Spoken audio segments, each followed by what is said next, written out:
Now of the show that's called the Roundup Wrap. So this is where we invite our resident analyst Mighti Jamie to talk to us about some of the stories highlighted earlier, as well as throw forward to the week ahead, getting more deeper into those stories. Good morning, Jamie. How are you on this Monday? It's the 23rd of June. Can you believe it already? Yeah, the year is moving quite fast along. So I'm good, and good morning to the listeners and the viewers. Great. Always great having these catch-up sessions with you. Today, let's start in Zambia. Don't know if we say Zambia/South Africa, where Zambia's former president, Edgar Lungu, who died earlier this month in a South African hospital from an undisclosed illness, will be buried in South Africa rather than his home country. So his family made the decision amid a deepening diplomatic and political rift with the Zambian government over funeral arrangements. Can we still see it to be a dignified farewell after this tense standoff? Well, I think it's a controversial life and a controversial funeral, in keeping almost with Edgar Lungu's legacy.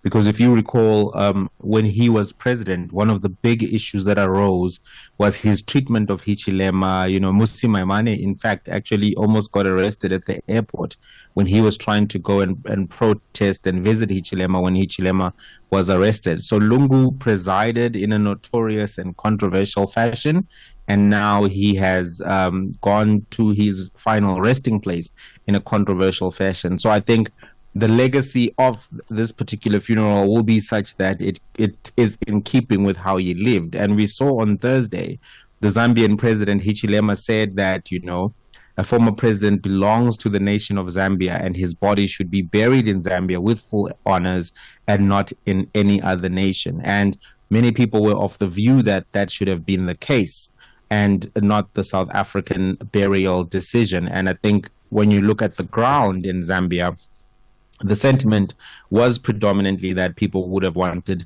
their former president, despite the differences that he had with Hichilema, to also be buried in Zambia. But as we know, it's not going to be the case. It's caused a lot of friction amongst the South African diplomatic corps as well as the Zambian diplomatic corps. But fundamentally, everyone has to work with the confines of the family's decision. It looks as if the family also chose South Africa because that would limit the amount of control and influence that the Zambian president, current sitting Zambian president, would have on the decision. But it's definitely a controversial decision. How might this burial dispute fare or make Zambia look in terms of its political climate, but also the president, Hichilema? How does he look?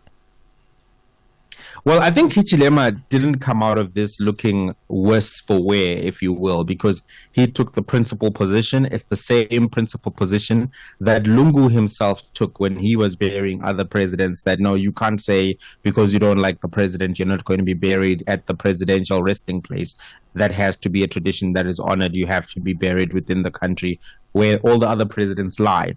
So because he continued with the national line and the national position, and in fact, he seemed to be very gracious and magnanimous in that he was willing to continue with that.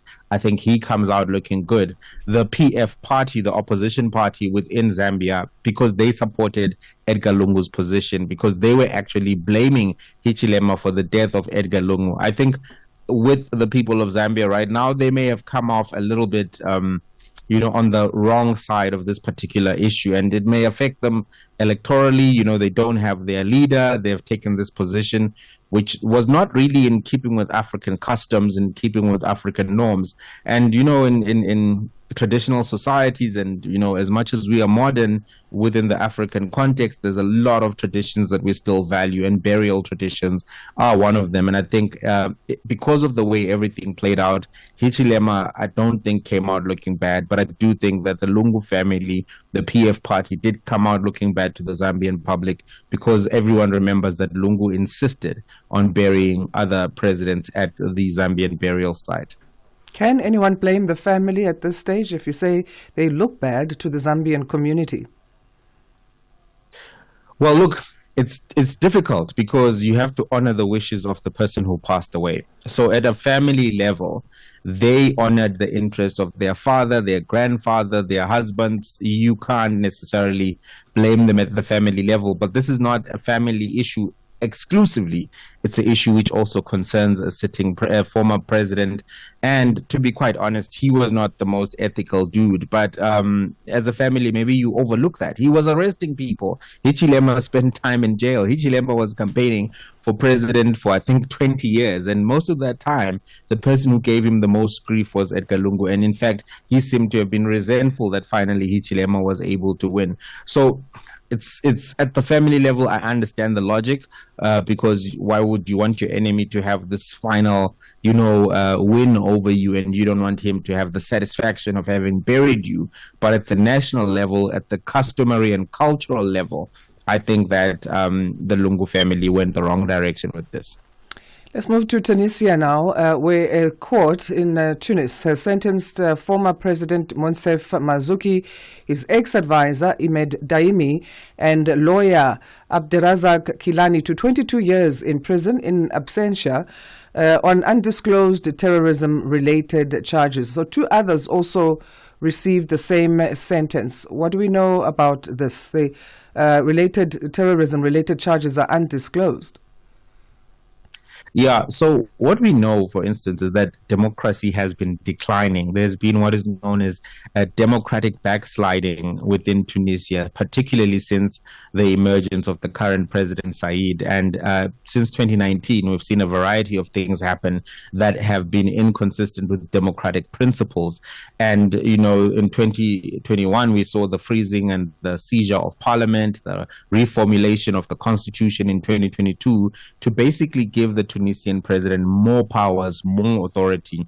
And one of the things that he's doing in the consolidation of that authority is to remove the people who could potentially be challenges to him. As things stand right now, there's a lot of ground support for Monsef Marzouki, who is somebody who was a doctor, a human rights activist, an author. He served as the 3rd president of Tunisia, that interim president just after the Arab Spring from 2011 to 2014, before they had their first official election. And, for many people, looking at that elective period after the Tunisian Revolution, the Arab Spring, they viewed him as somebody who was running the country when the economy was positive, when everything was really looking on the up and up for Tunisia. So because they view him also as someone who led the Tunisian League from 1889 till 1994 and was consistently fighting the dictator in Tunisia at the time, Abedin Ben Ali. So when they looked at his trajectory and life, they were like, okay, maybe this is the guy we need to come back, right? He's in exile right now.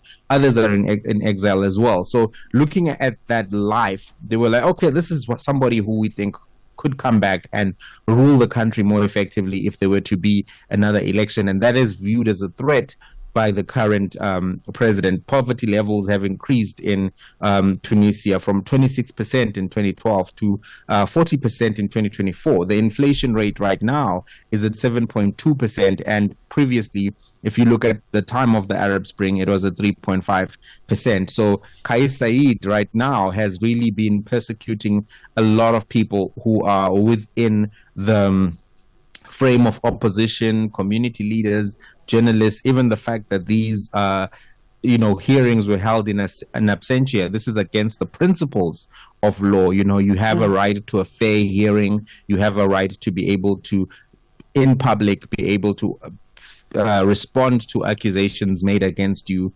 cross-examine your accusers, look at the whole body of evidence, exculpatory and implicatory type of evidence. But all of this has not been done. So we cannot really give these trials any, shadow of legitimacy even, or any glimmer of legitimacy, because they are in and of themselves a continuation of the consolidation of power by somebody who is now emerging to be another Robert Mugabe type of character. It's very surprising that Kais Saied would become this type of a leader, because he was a constitutional law professor, but he's used that knowledge to actually change the constitution in ways that benefit him, not in ways that build democracy for the people of Tunisia. As things stand right now, even the parliamentary elections, which were held in 2022, only 10%, 11% of the electorate showed up to participate in that vote, because they viewed that election of the new parliament as not being legitimate. That's where things stand in Tunisia right now, and this is a continuation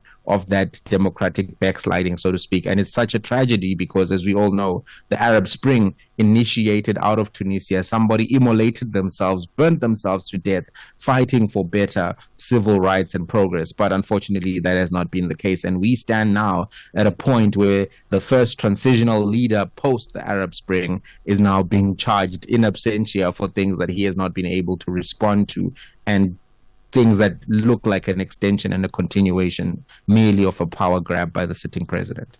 Let's shift to Rwanda and the DRC. They set to sign a peace agreement this week, raising cautious hopes for stability in the conflict-hit eastern region. This being supported by international partners. The deal is obviously ending or aiming to end years of violence driven by rebel groups. Are you hopeful?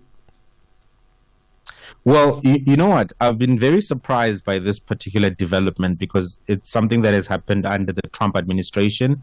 I didn't think that they would be able to pull it off, but it looks as if they are interested on the Tshisekedi side to actually resolve this issue in a way that doesn't lose him any power, and also on the Rwandan side to maintain their relationship with America.